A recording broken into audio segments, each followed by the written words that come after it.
Part of me hopes that they're wrong and it's not her. And maybe she's just in the hospital. I want my daughter back. I want to see her walk through the door. Wearing that mask of pain, the last few days feel like a dream Charlene Ewell would give anything to wake up from. She dropped her 16-year-old daughter Haley off at church on Sunday, parting the way they always do. I told her I love you and I'll see you later. That's what we always said every time she left. She would never leave without kissing me goodbye, or at night giving me millions of kisses, because it wasn't okay to go to bed without kisses. And that was just Haley. She was very loving and she was always there. She couldn't have known it was the last time she'd see her constant companion. I wish I wouldn't have taken her to church that morning. I wish my alarm hadn't gone off, or I'd have woke up late so she wouldn't have been there that day.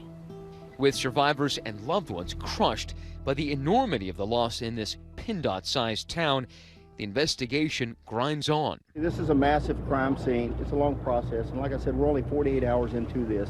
Revealing hidden warning signs about the man who methodically unloaded hundreds of bullets on worshipers in a shoebox Texas church he had visited just days before.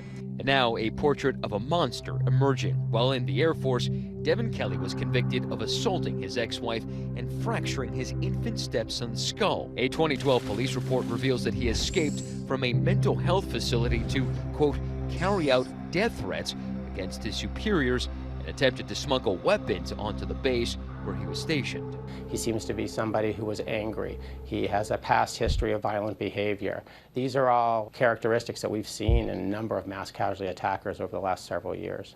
Now, this documented criminal history should have prevented Devin Kelley from purchasing the military-style rifle he used in the mass killing from this San Antonio store. The Air Force didn't notify the FBI of his conviction, which would have precluded him from legally buying a firearm. And so when he went in to buy a gun, there was no record of his conviction in the Air Force. There was nothing in our databases that precluded him from purchasing a firearm. The Air Force now admitting something went wrong, issuing a statement that said it has launched a review of how the service handled the criminal records of former Airman Devin P. Kelley.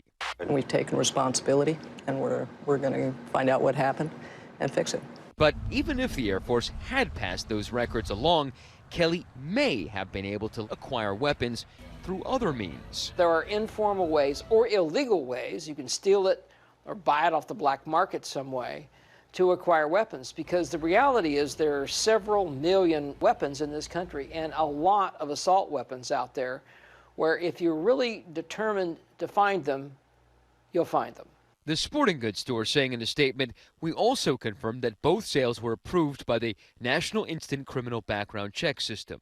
Many of the survivors and their families will bear the emotional and physical scars from that rifle, like David Brown's mother, shot multiple times in the legs, recovering in the hospital tonight. The shooter was shooting any and everybody he could see, I guess everybody trying to run. And then after nobody was moving, they were just laying on the floor. He walked up and down all the aisles shooting everybody as they laid on the floor. How did she survive? Did she play dead? Yes. Yeah, pretty much. She just laid on the ground.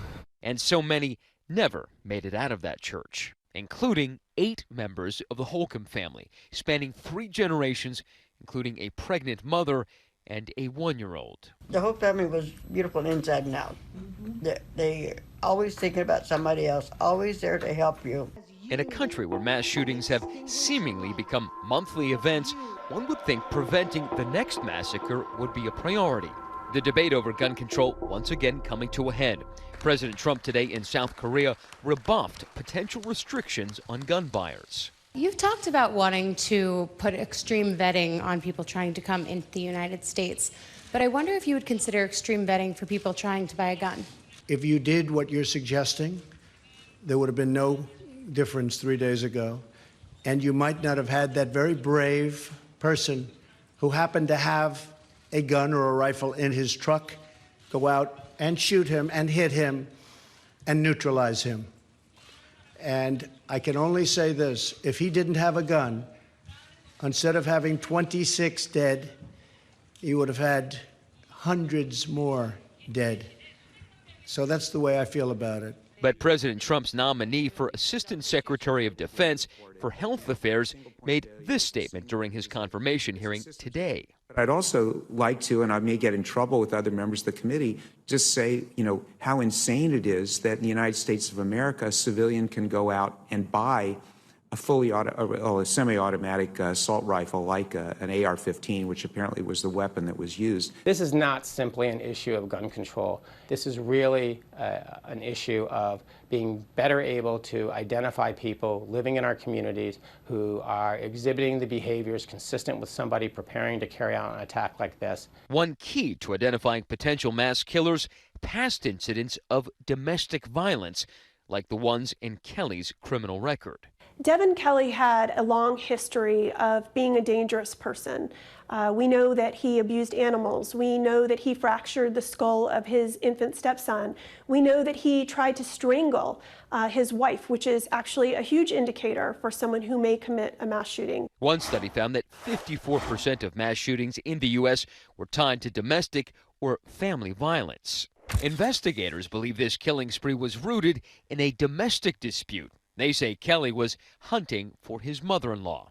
Abused women are the canary in the coal mine for mass shootings. Samantha Bee even highlighted this connection earlier this month. Mass shooters come in all male shapes and all male sizes, but most of them rehearse for it the same way. This is Omar Mateen's ex-wife, who told ABC News he regularly beat her. Yep, you got it. The common thread is domestic violence. It's incredibly important that we understand the implications of domestic violence, that we are ensuring that domestic abusers are prohibited from buying guns, but also that they have to relinquish the guns that they already have. Local law enforcement in Sutherland Springs, the FBI, and the ATF have been able to unearth a great deal about the killer's motives and timeline of the day, but there's one resource they have not been able to tap. The phone of the subject was turned over to us. At this point in time, we are unable to get into that phone. Predictably, most mass shooters, particularly his age,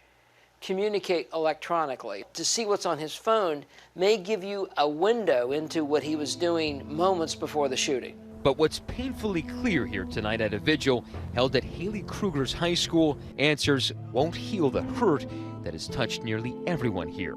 You see this community that has come together. Or fill the absence left by so many lives senselessly taken during a Sunday service. So they lean on one another in song and faith to guide them through the darkest chapter this town has ever seen. For Nightline, I'm Matt Gutman in Sutherland Springs, Texas.